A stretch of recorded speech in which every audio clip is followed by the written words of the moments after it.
Hey guys, thank you so much for being on this bonus episode of Glow Up and Grow Up. We are on part 2 of our conversation with Robin Brock. She has explained to us so amazingly, walked us through her struggle with addiction and coming out on the other side. But if you have not listened to part 1, that came out on Tuesday, I would highly suggest listening to that first. You can listen to this one first, but you're definitely going to want to listen to that part. So go ahead on Spotify or Apple, wherever you listen, and pop over there and come back and listen to part 2.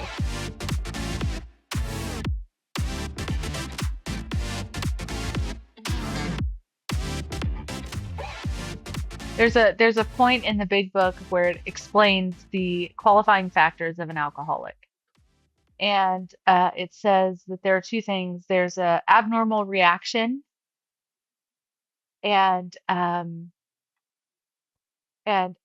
obsession. So the abnormal action is listed by the doctor as an allergy.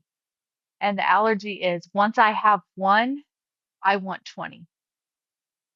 Once I have one, I can't just have one. I can't just have Yeah. two. We say like it's not the first drink that gets us.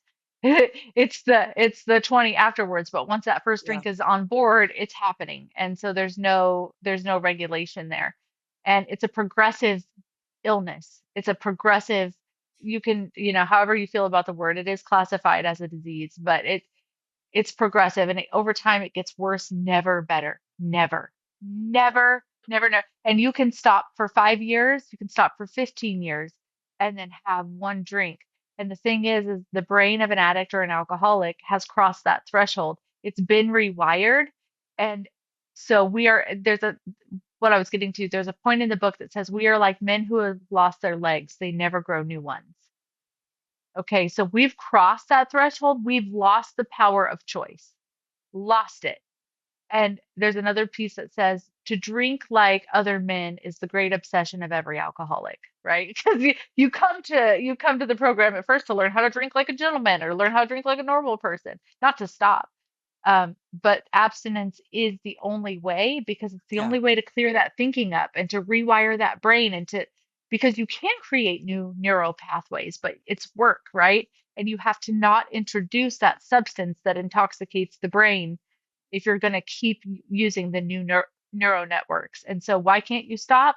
Everybody's different. And I was willing to look at the deep wounds in my God-shaped hole. I was willing to look at those things and face them head on.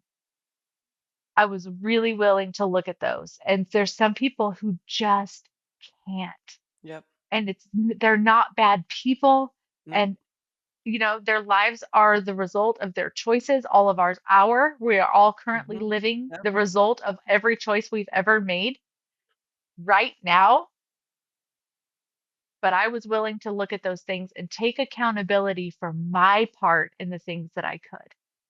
So the things that happened to me in my childhood, not my fault, right? Me recreating those relationships later on in life with new players and new faces to make them come out a different way, a favorable way, trying to work those relationships out again, that is on me.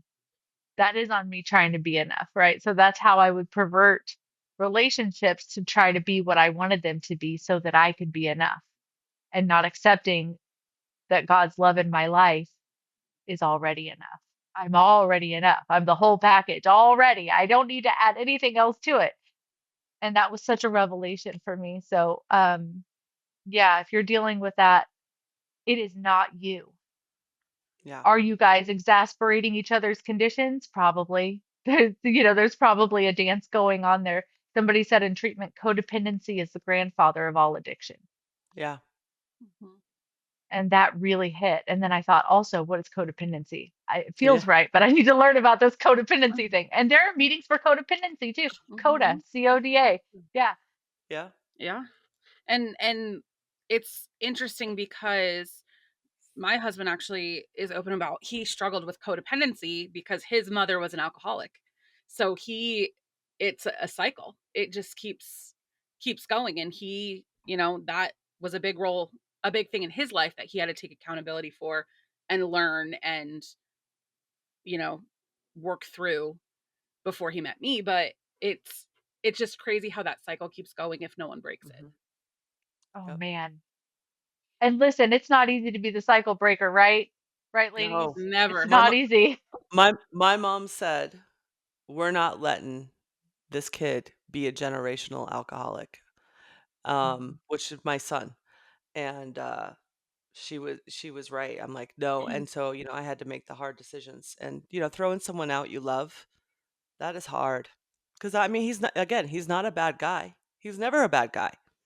Um, he annoys me, but he's not a bad guy. He still isn't a bad guy, but I'm not going to put up with his behavior any longer. And I think I look back and my self-love was so low that if I didn't mhm, have my son, I probably would have stayed through it. I probably mm. would have stayed through it. I loved my son more than myself. Thank God. Mhm. Yep. Good job, Mom. And he listens, so there you go. He Oof. listens to the podcast. So Oof. he knows. He knows. He knows this. This is like the deep core work I've been working on for years to talk about this. Incredible. So it's been, I don't sit and cry about it anymore. I did, in the beginning, a lot by myself, a lot in my empty house with just me and my son. And I was like, what happened? What happened? I didn't deserve this. And I didn't deserve it. I didn't deserve it, but I had to quit being a victim because I was in a Mm, victim mindset as well. And again, it had to happen to me for me to become who I am today. But I had to go through a long journey to say those statements because I've lived it. And yeah, that's like I don't have a victim mindset anymore because I did for a long time. Poor me. Why did this happen to me? I don't deserve this. I did everything right. Why is this happening? And it's easy to go down that path when something bad happens to you. And a lot of times people don't deserve it. You don't deserve bad things happening to you, but it's part of the story. So it's part of your story and your growth as a soul. And so if that's you right now, you got to change your mindset.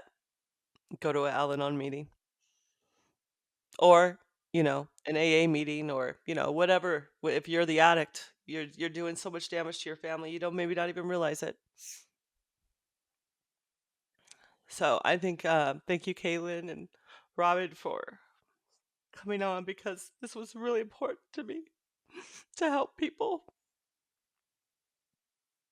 If we could just get one story back that we help someone change their circumstances, this will be all worth me crying for 2 hours today. It'll all be worth it. Like mm. I hope we reach the right people that need this. Yeah. I Yeah. I mean, I think that you being so vulnerable, Stacey, is truly helping people realize like it's okay to cry. It's okay to feel these things. Like I'm not a bad Yeah, person for feeling yeah, upset that this is happening. I'm not a bad person for loving this person, but also having to put up boundaries. Like you being vulnerable about this is very helpful to a lot of people. So just know that in your tears. I know. We probably should like what's our going into what our next segment of kind of helping others or what do you Well, think, yeah. Caitlin? So I was just going to ask off of what we were just talking about, just kind of bouncing around, looking at the questions that we had, um, talking about your sons and Stacey, your son, and Robin has two sons.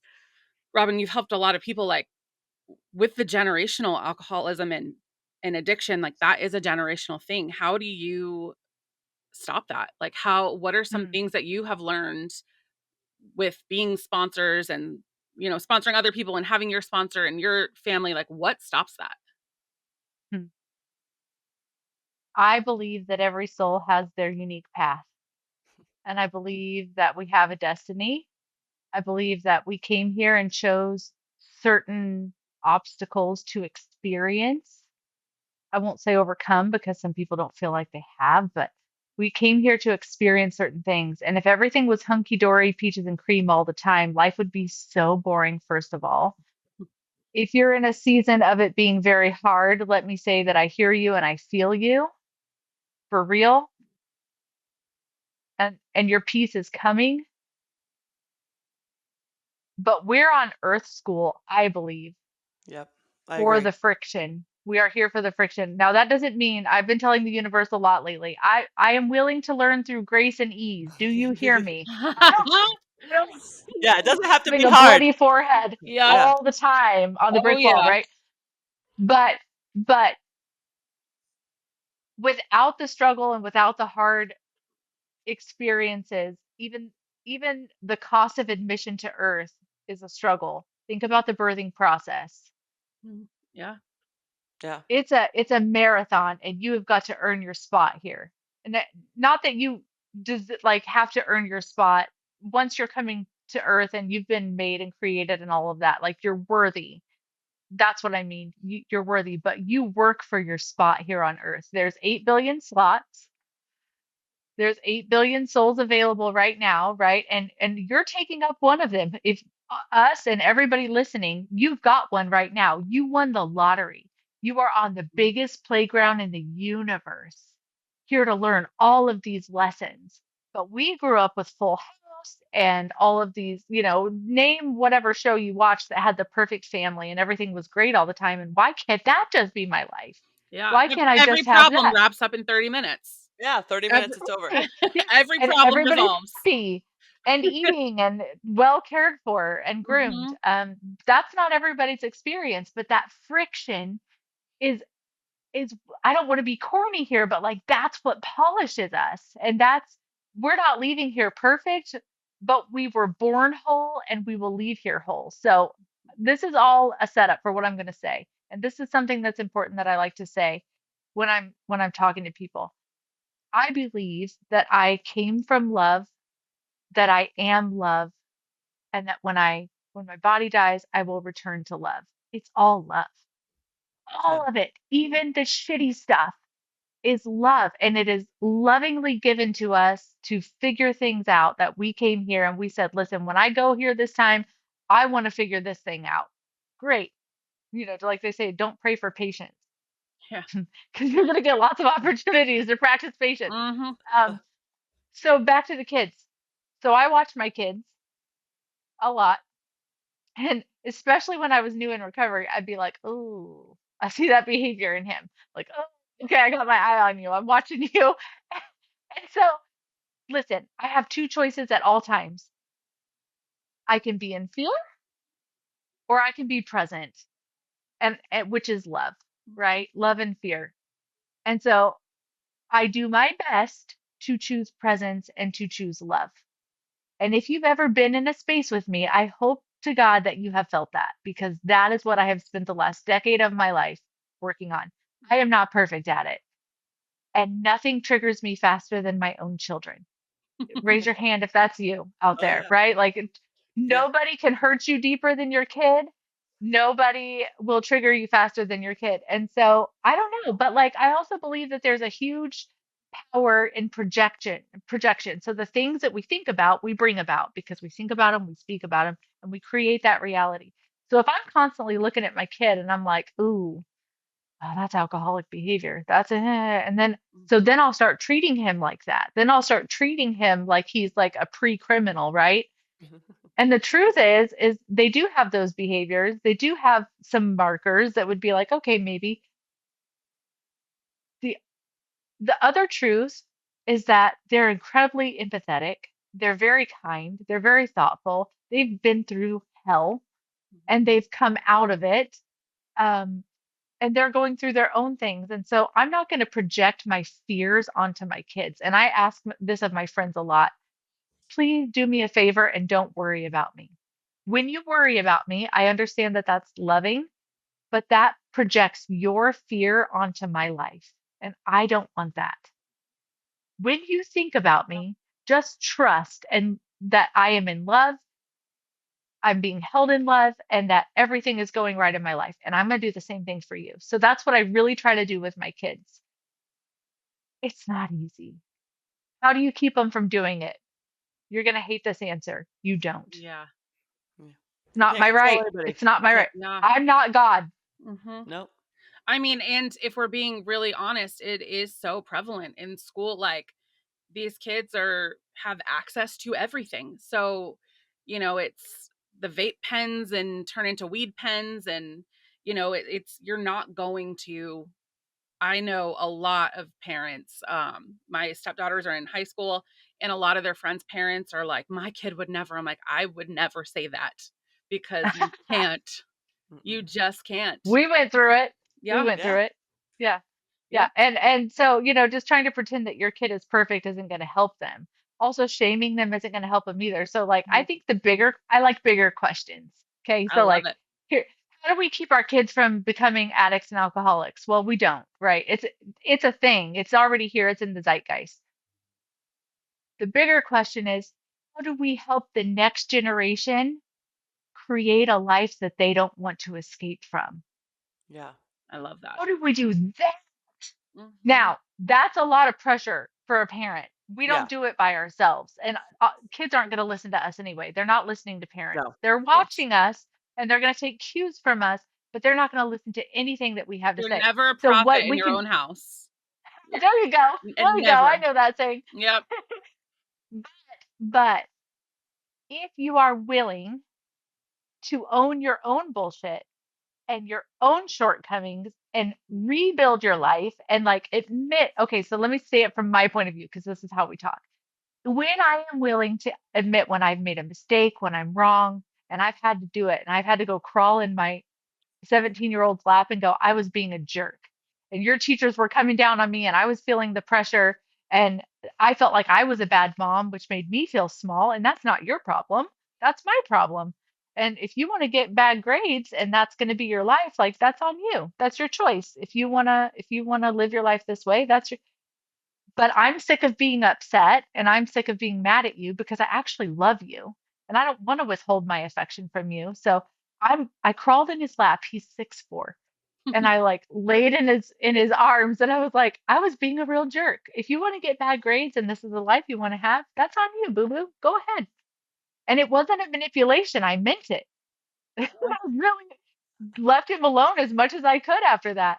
And surprisingly, not surprisingly, he knows what he's doing with his life. He's graduated. He did great.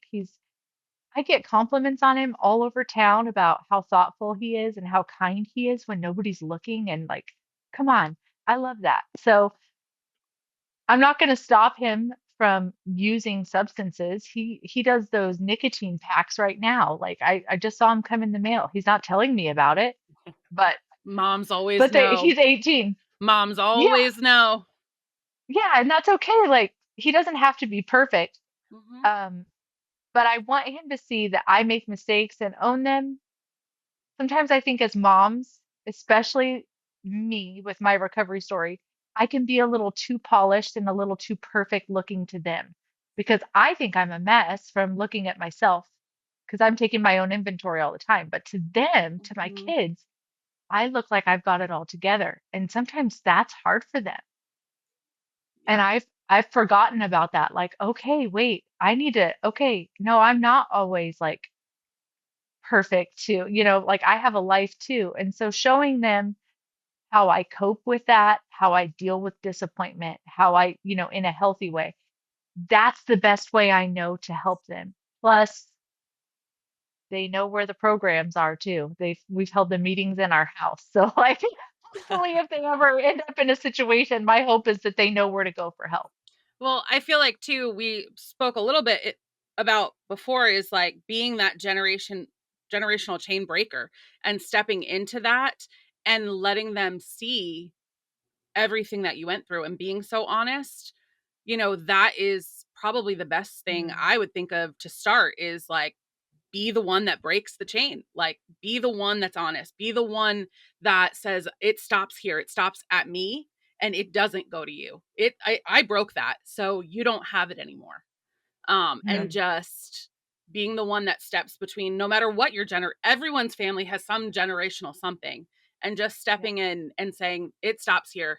I'm the last one that this will happen to, and just declaring that over your family I think yeah, is super important. But I just learned a whole bunch of parenting lessons from you. So thank you. Because what you just said is great. I mean, my husband and I have had recently, I just said to him, I think that we need to start telling the kids a little bit more of the hard stuff because, you know, Mm, he went through a really rough divorce, and he's like, I don't want more trauma for my kids. I don't want them to know when, you know, money's tighter. I don't want them, they've had enough trauma. And I just said to him the other day, I'm like, I think they need to see us react to real life, because if we keep hiding them from trauma, well, not even hiding, but just, you know, not involving them, they're 16 and 17, like they need to see, oh, okay, maybe we can't go out to dinner this week because we're paying off a credit card. That's a smart thing to do, instead of just saying like, no, we're gonna make dinner at home. Like, no, tell them we have a credit card we need to pay off, you know, and just being really transparent with kids as they grow up, because when they get out into that world, they're going to face all of that. And if they think I'm the first one in my family to face this, that's same. also not Yeah. great. Yeah. Yeah. Yep. There's a saying in program. Sorry, I keep saying this. I love it. Um, we're only as sick as our secrets. Mm, Mm, mhm. that's a good one. So I can't afford secrets. I can't afford to have them.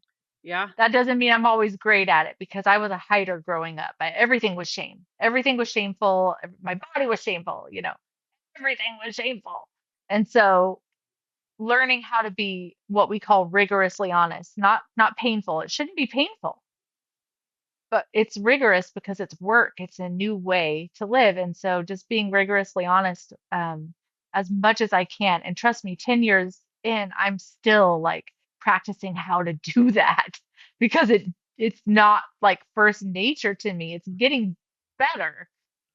I'm not there yet. Well, with this podcast, I won't have any secrets left. That is what we are practicing. And that's a good place to be. I love that place. I love it. Like, Yeah. think about it. Think about your deepest, darkest secret. Everybody that's listening right now, think about the one thing that you're never Yeah. going to tell anybody that you're taking to your grave. Now, imagine you told somebody and they didn't react. And then all of a sudden, everybody just knew and you owned it 100%. Yeah. Now, imagine all of our Mhm. politicians running for office did the same thing. Oh, And when Right. people would say, but what about this? And what about this? And they just said, yeah, I did that. And like, this is what I've done. And here's how I've changed the behavior because it's not shameful to do the thing. What's shameful is not changing the behavior and Yes. continuing to offend, yeah. Or right? And admit so to it. once you, Or admit to the behavior. Yeah. there it is. The amount But of once you lies it own takes to it, cover. yeah, then you don't have to haul the semi. This is what I tell the gals that I sponsor. Once you come and do step 5 with me, that's when you tell me all the things you're never going to tell somebody. That's Mm, usually why we drink or use. that's Mhm. true. Interesting. Then So, you come to my, hmm? I was to say, how many people are you currently helping? How many people are you sponsoring right now? I have I have one that I'm talking to right now. I live in a smaller town. Yeah. I've worked with a handful over the years, and people come and go. Yes. They come and go. Some make it, some don't. Mm-hmm. Some I think are gonna definitely make it, and they don't. Some I think, oh gosh, ooh, okay, you know, and they do. So you never know who's gonna make Mhm. it and who's not. So and I always say this like I'll give you everything I've got, but I won't work harder than you. Mm, got it. I love that. And that is good for so many things in life. So many things. Yeah, as much as I, you want. I'll tell you everything that I was taught, but I will not work harder than you. I will not chase you. I'm not your mother. I'm not your police officer. yeah. I'm not your parole officer. You will chase me as hard as you chased whatever it was that you got in here for, and I'll give you everything that I've got when you're doing that. But I'm not coming I looking for you. I really commend you for being a sponsor to someone because it's really taking on so much.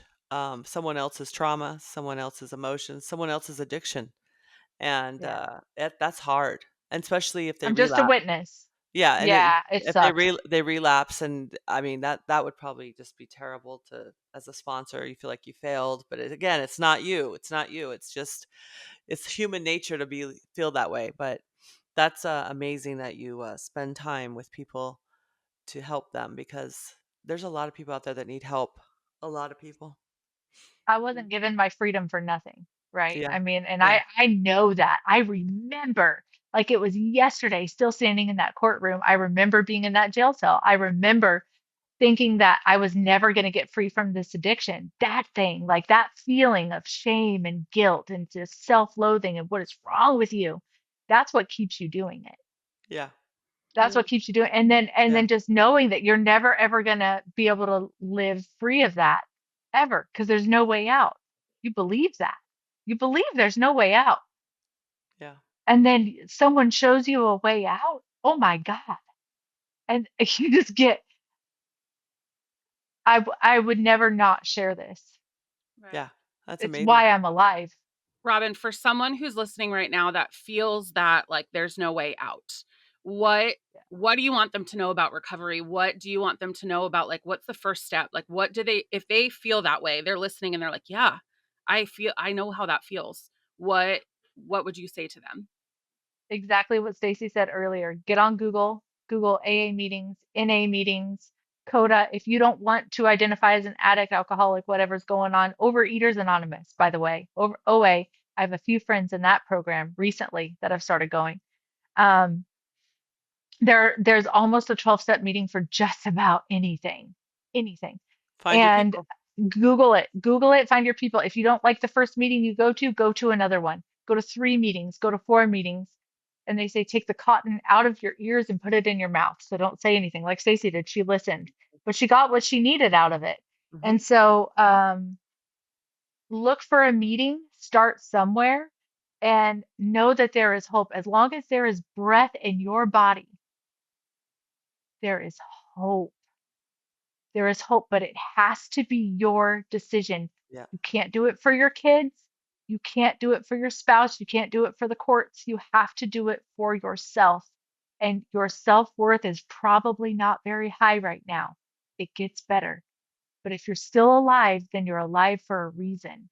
And just maybe you can figure out what that is. I love that. That's amazing. That is huge. I love that. Um Can we I can we go ahead. Go ahead, Gaten. Well, I was going to say I do just have a question of what is something that when you were at the height of your addiction that you maybe felt like you would never experience again in life and but you do now. But you So like many on the things. other That's such a side, good question. like just Um, take us there. I couldn't dream, you guys. When I was in my addiction, I was like an amoeba. You know, I did the same things every day. I woke up, I was in pain, I was swollen. I thought about how many pills do I have? Do I have to go to the doctor? What can I say? Can I get more vodka to tide me over? Um, I didn't think that I would ever experience freedom again. I didn't think that I would ever experience real joy again. I didn't think that I would experience honesty again. I thought I was a terrible person. I thought it was a moral issue. I thought I had a moral, that somehow I had become a terrible person. And it makes me so sad for her. I can still see her laying in that sad bed, just a sad sack. And those kids. And what I will never get back are those years with my kids. That time when they were little like that, that I was even before I was all the way addicted, you know, when I was just not present. But we can't live in that. We Nope. have to live in the now, which is and we talk about that a lot too, but I didn't think that I would feel unbridled joy I love that. again. Yeah. And I have copious amounts of it now. That's amazing. That is amazing. All Can right. we have some So fun now, Caitlin? yes, we're going to have some fun. So, we do this with every guest that we have. It is our glow up and grow up rapid fire. So, you just say whatever comes to your mind when we ask you these questions. You just say whatever's first. Okay. Yep. No overthinking. You just say it. And so here we go. Here we go. Okay. All right. Crown or confidence? Which comes first? Confidence. Okay. Proudest moment in the last year. Ooh.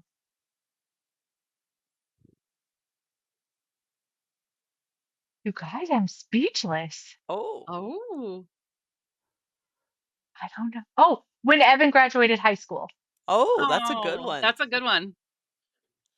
What instantly makes you laugh? Dogs. What instantly makes you emotional?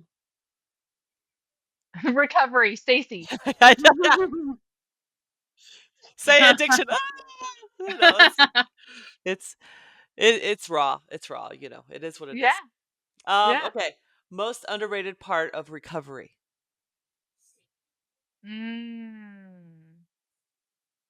Mm. Most underrated part. The fellowship. Mm, Okay. okay. One word to describe the woman that you are today. I want to say fearless, but I'm not. I do have fears. Um, Is she referencing Taylor Swift? Fearless. oh, Sorry. did she say that? No, that's one of her No, albums. Sorry. I just had to say she's that. Stacy's a Swiftie. I'm a Swiftie. One word to describe. Okay, one word to describe who I am today. Yep. I'm silly. I love I that. love that. Yeah. That's a good one. Yeah. I'm really silly. Yeah. Okay, what instantly boosts your confidence? Hmm. A blowout. I was gonna Oh say it has to yeah. be your hair. Your hair. I'm telling you. I There is owned blow nothing like a good blowout. I owned blowout salons for 5 years, and I know good hair when I see it. And you have great hair, great hair. So a blowout is a Stacy, perfect you did? answer. I did, I did. We don't have them here. Oh, so open one.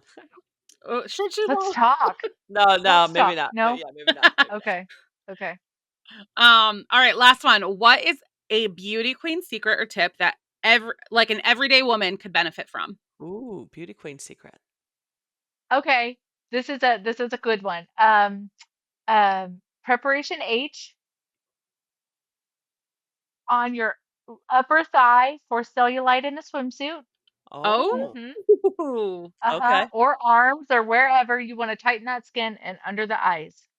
Under the eyes. ooh, I love that. Speaking of beauty queen, is that crown nearby? Is that crown near? Yeah, I'll grab it. Grab Wait, it. yours? No, Okay. yours. No, yours. No, We no, don't have to Okay. get a I'm crown. not a beauty. I'm not a beauty queen. But you My are. my crowns are bought, not given.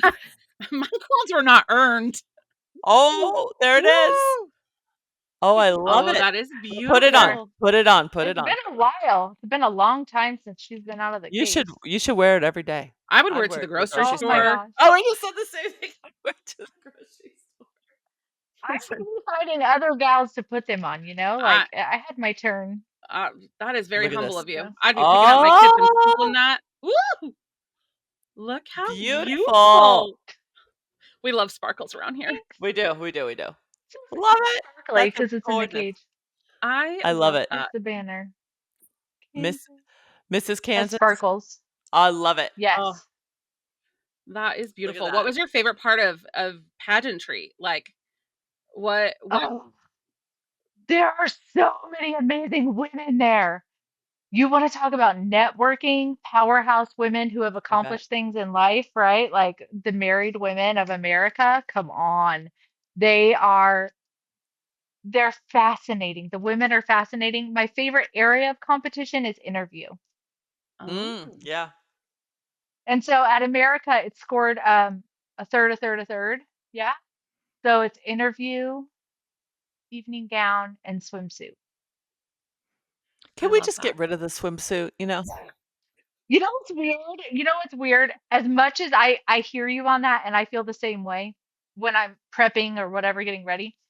But when you get up there, even though you're like sick the day before, or like Yeah. the morning before, and you work it, I don't want to overuse this word, and I already I hear myself, even though I haven't said it yet. It is so empowering. It is. There's something about it, and I've worked with women of all sizes Mhm.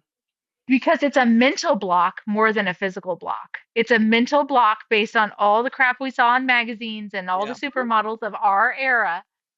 But you get up there on a stage and you work it, and I promise you, it's not always stick thin women that make it to the finals. If you are a curvy woman and you can walk with your head held high and like have skills in your walk.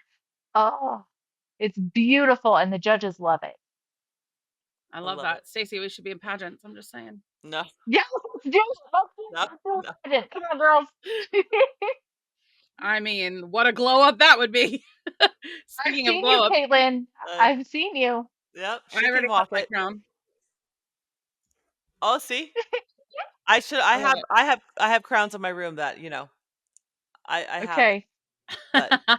they're bought crowns. I'm not a beauty queen. Listen, Um, you earn the money Are to we? buy them, so that's I fine. know, right? All right. Should we do our last questions? Yep. Okay, so after we have a little bit of fun on our show, we like to wrap up with a moment that shapes the person that is on our show. Oh, so we ask every guest this question.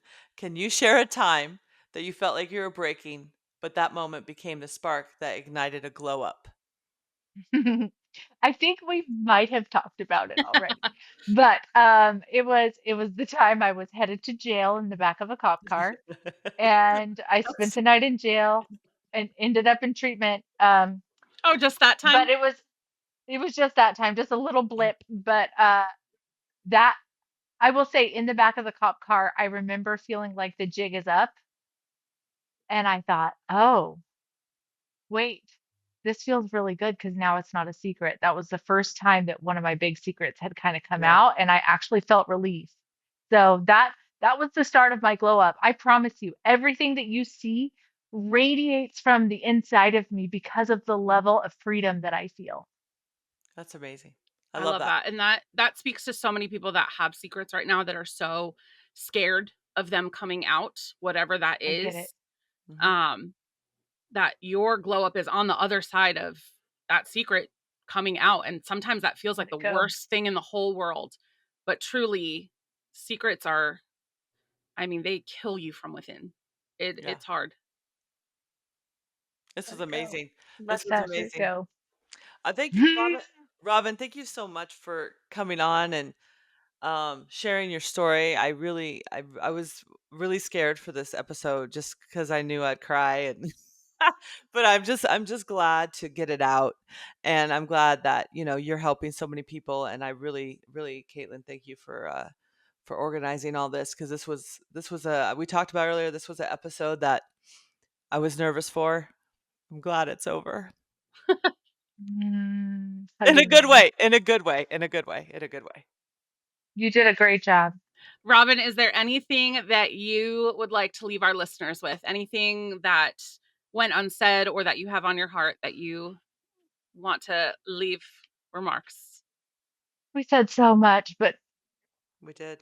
please just remember that you came from love, you are love, and you will return to love. Whatever's happening in your life right now, whatever's happened in the past, whatever you're afraid of in the future, you exist in love right now in this moment, and you are held in that perfect love. Even if you don't believe it, even if you can't feel it right now, I promise you, you are alive for a reason.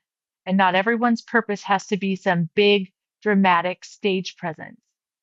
Your purpose can be as much as your heart beating and being present and smiling at another human being. But whatever you're going through right now, it will get better. Hold on to hope. Don't give up. We need you here. Please stay. Ask for help. Find a trusted person, a clergy member, somebody in a program that you can get as a sponsor to tell your secrets to. Get it off your chest, get it out of your gut, and just feel free to live your life because so many people are walking around in fear and it's so unnecessary. What are we all afraid of? We're afraid of what other people are going to say because we're afraid of what we say to ourselves. And I promise you, you are your own worst enemy. And for every terrible thing that's ever been said to you by somebody who didn't love themselves, I'm so sorry. But you are worth it. Keep staying here, keep showing up, and keep uncovering those layers of you that make you so unique and so special in who you are. And please share it wherever you can in the world. And that doesn't always mean a stage. Fame isn't everything that everybody thinks it is. Just show up in your local community, find somebody to serve. I love you. That's all I have to say. I Oh, I love love you, that. and I'm so happy that you're here. That I love that that. is so amazing because sometimes, I mean, especially as women, moms, like that's usually our main audience. Like sometimes we just don't hear like, you're enough. Yes. It's, Yeah. we just compare ourselves all day long to every little thing you can compare. So thank you for sharing that with Yeah. our Thank you. listeners, because yeah, you are enough and you are so loved just the way that you are. Yes. Um, and I think we forget that sometimes. Our to-do Hmm. lists are so long, but loving ourselves is like not on there at all sometimes. I know. Self-love, number one. Self-love. And thank you so much for sharing today, because hearing your story and just the breakdown and all of that, it can change perspective for people who, Hmm. maybe can't admit that they're walking through addiction, or can't understand, like we talked about, why someone they love just can't stop. And I think that the way that you put it out there is so relatable and understandable. So I thank you so much for taking the time to have that conversation with Yes. us. And I think our listeners are gonna love this episode. I think they're I gonna think so too. just love it. I hope I can um meet you one day, Robin. Hope I can meet you. Yes, I owe you a hug in person. she's I Yeah, can't Stacy wait. lives in Las Vegas, which I I feel like do. you are in frequently for I do. pageantry. That's where Mrs. America is. Yeah, I know. It's where I it know. happens Oh, every I year. know. I know. When is Mrs. America? I need to get my swimsuit ready. Right. Yeah. August. Yeah. When you're in Vegas, get my number from Caitlin. Let's go have dinner, lunch, whatever. It'd be great. I Okay. I love that.